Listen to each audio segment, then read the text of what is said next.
Alright guys, today I'm going to be showing you how to do the circle base. This is the base used for hats and bags. It's also used for a number of other projects, but that's how I primarily use it. So, as always, we need a yarn. This is Red Heart's Orchid. It is an acrylic yarn. It's the same yarn I used in the last video. A hook. This is a 5.5mm hook. And a pair of scissors for when you finish off. So we're going to start, like I said last time, you always start with a slip stitch, which I'm just going to show you guys again. Pinch your yarn like so. Wrap it around your fingers. Pull your hook through. Then it should create this little knot. And just slide it back up to the hook. So I'm going to pull off some yarn. I usually have my yarn on the left, so I am actually going to move it just for the purpose of this. Alright, so the next thing you're going to do is, this kind of depends on size. I start with a chain 5. So 1, 2, 3, 4, 5, like so. And then we're going to put our hook into this first chain here. So just slip it into the chain. And then these 2 loops, you are going to pull the yarn through both loops. This is going to be our slip stitch.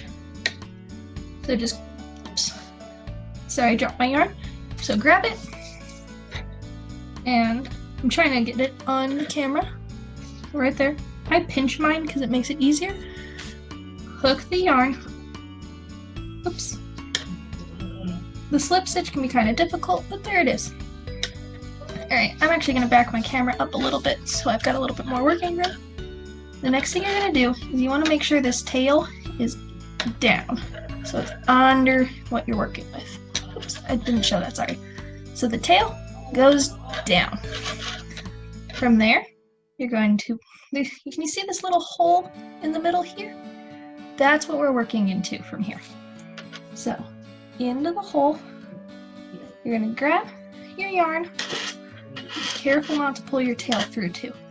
So grab your yarn, and we're just going to do our normal single crochet.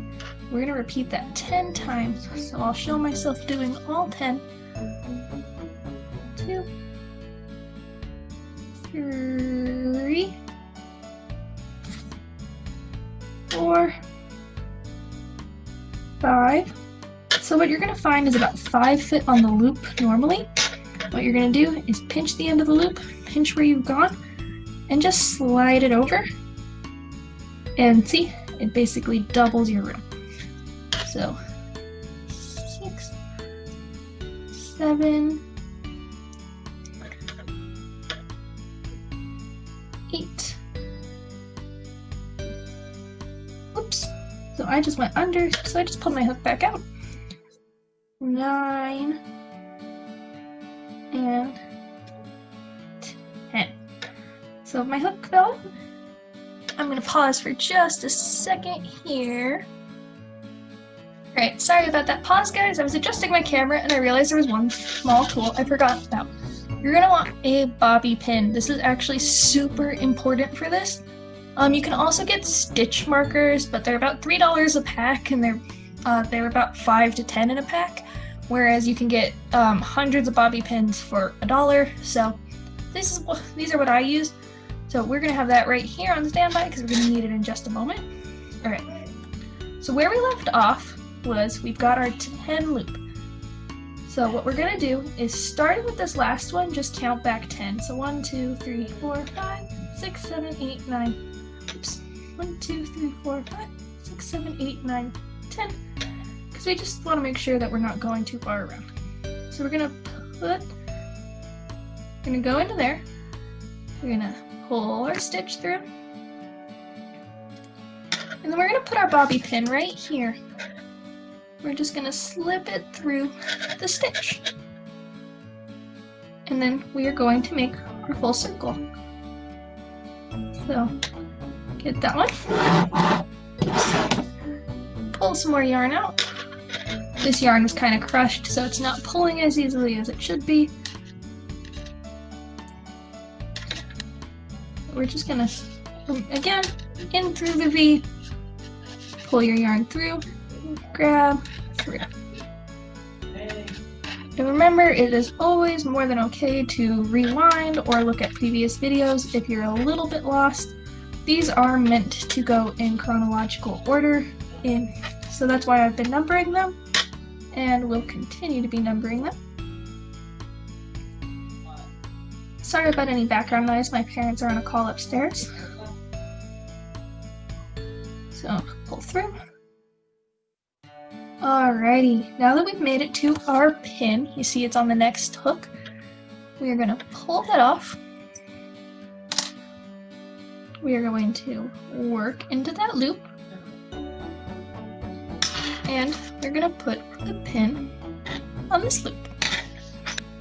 So we'll always be on the first loop, or the first stitch in a circle. Here's the thing that we're going to do now that we haven't done yet before. Sorry, my glasses are slipping. We are going to go back into that same hole. So where the stitch is in, right here, we're going to work back in, hook our yarn, pull back through. And then into our next one, through, and we're going to do it again into the same loop. So we're going to do it. We're going to do that with all of them. So into one, back through the same loop. And we're going to go all the way around like that. And this, oops, will get us 20 total. I'm showing you guys the whole process just so that way you can follow along a little bit. I will not do this for all of them because that is going to take a lot of time. Pull through. And sorry for all the dragging noise. I'm trying to use the desk as a little bit of a backdrop, but it is also scratching my pin against it.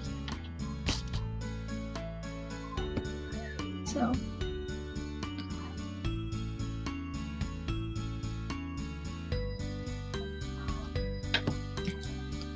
Alright, two more. And a little. And finally into the last one. So we should have 20 going around now. I counted my 10 and everything, so I'm not going to count here, but if you want to make sure you've got it, you can. It does look a little bit more like an oval. That's just because of where you compress. After a little bit of working, it will become more of a circle. So we're going to pop out the bobby pin again. This is the last time I'm going to show you guys how we do this. So just enter that first loop, and we are going to pin the stitch we've just created. We are going to do single stitches all the way around now. So just singles, one in each loop.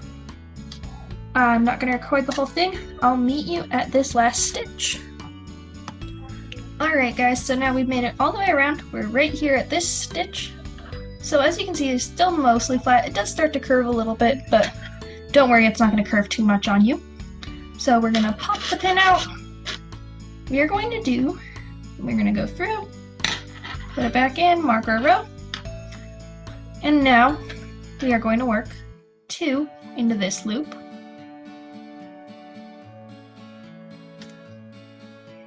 And then we're going to work, so we worked 2 into here, we're going to work 1 into the next loop, and then we're going to, so it's 1 in there, and then we're going to go 2 in here.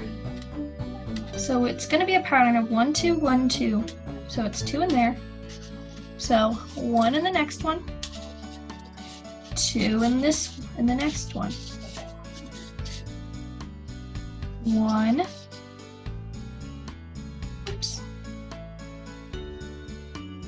and then 2.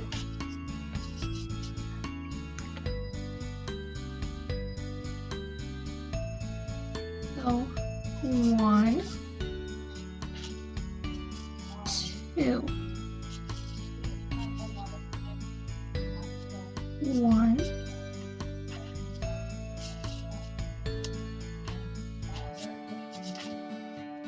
2,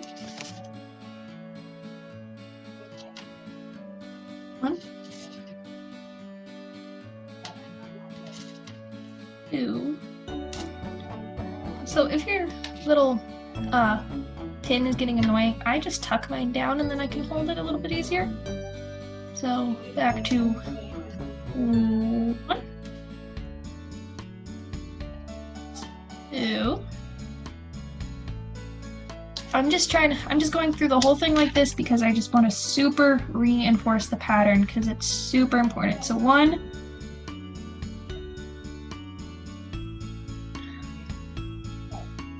2,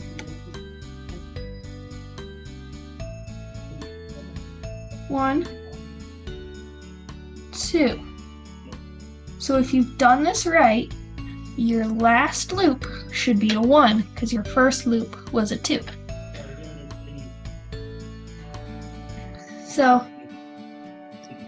So this is kind of a hard pattern to remember, and I will make a typed version of it that you guys can access. But how it works is you're going to then do another row, singles all the way around, 1 in each hole. And then the row after that, it'll go 2, 1, 1, 2. 1, 1, 2. And that's just that way you gradually increase, which is what keeps this part flat where you need it flat, because see how it sits flat on my desk? So you do that until it's the size that you want.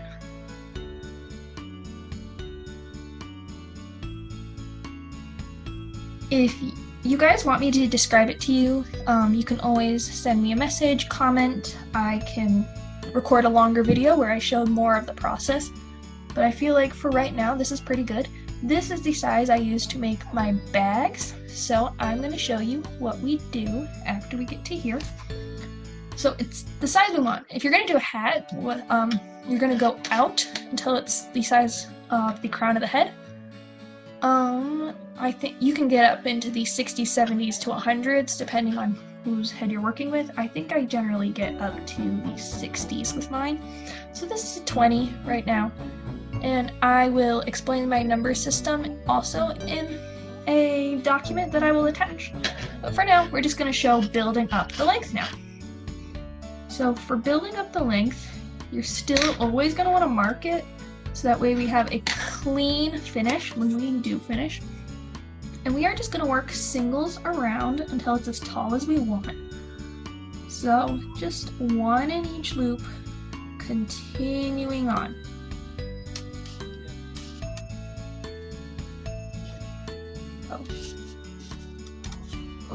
So I am going to pause my recording and I am going to go 4 loops around. So 1, 2, 3, 4, and I'll show you how much it's built when I get to there.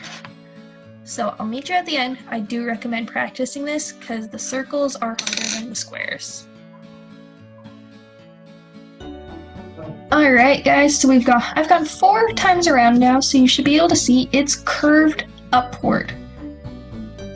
So that makes this curve down, so if it's a hat, this is the part, this flat part will sit on the crown of the head. This is the part that's going to curve down over the ears.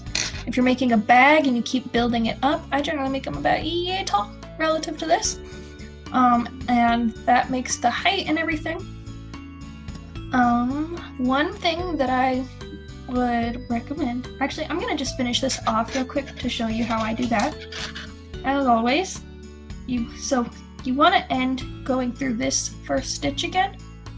I put my hook through, hook the yarn, pull it through the first loop, pull it through the second loop, grab my scissors, cut maybe 1 inch away from the piece, pull through, pull tight, and that finishes it off.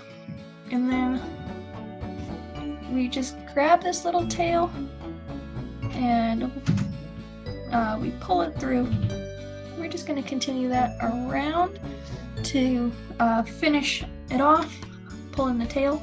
This bottom one, I go through that original loop and I pull the tail through, and then you can do the same weaving process. If you've got one of your tapestry needles, you can wind it through the loop. Just there's a lot of free choice on how you actually work these through.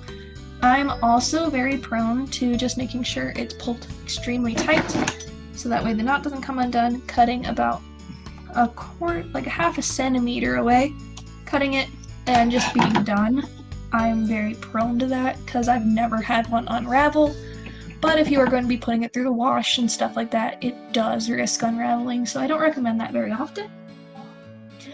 I will attach a picture of one of my bags so you can kind of see what I'm talking about when I talk through this next step. But what I do when I'm doing my bags is when I want to start shrinking it down and it's the height I want, I actually, well, not shrinking it down, it's the wrong way to say it. When I want to create a ruffle at the top of it, what I do is I do the 2 around pattern again, just to make it a little bit wider, so that way when you tie it off, you get the ruffle at the top. You'll be able to see what I'm talking about in the picture. So that's something you can do and experiment with. Remember, there's no one right or wrong way to do it, so do what feels right to you. Experiment with these, make bags, hats, whatever you want to make. This is super easy pattern and it goes really fast. Thank you guys.